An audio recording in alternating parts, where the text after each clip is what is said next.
The Great Lakes are home to nearly 1/5 of the world's fresh water. The water systems have a delicate balance with many types of wildlife depending on it.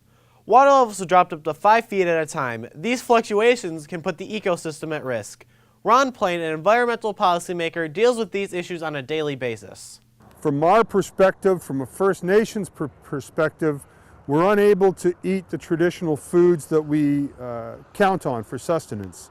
We're not able to harvest fish for commercial purposes to sustain our families.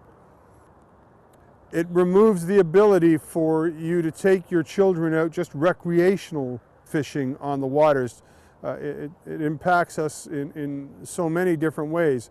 Those who live where the water is taken from out in the Great Lakes, you're still getting good potable water out of the Great Lakes. Those who live close to the river systems that connect, the Detroit River, the St. Clair River, Niagara River, are having their waters shut off several times a year now because the water is too contaminated.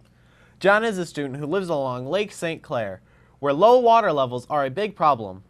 Hi, I'm John. I live on the canal that feeds into Lake St. Clair, and depending on the years, the water levels raise or drop a lot. Some years it'll be a lot of water, some years it'll be mud for like 80 feet out. And fishing, it's not as easy because they have to find the deeper spots. They can't just fish where they usually would, and you can't really swim because 80 feet out there's no water. The lower Great Lakes levels have declined in such a way that the shores are no longer able to sustain the marine life, the bird life, or the animal life that uses it.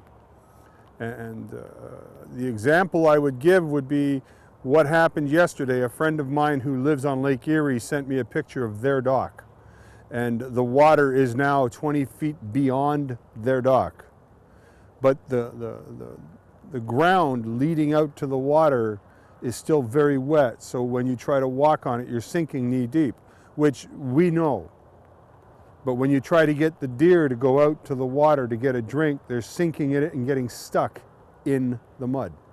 Water levels not only impact wildlife, they also affect people. The best thing about living on the water would have to be just waking up in the morning, looking and seeing the sunrise, and pretty much just being able to go swimming whenever you want. It's like having a giant pool. If that goes away, it's just like living in like the city, except you got like mud instead of grass. Reporting for PBS Student Reporting Labs and Fraser High School Broadcasting, I'm Joe Porkorney.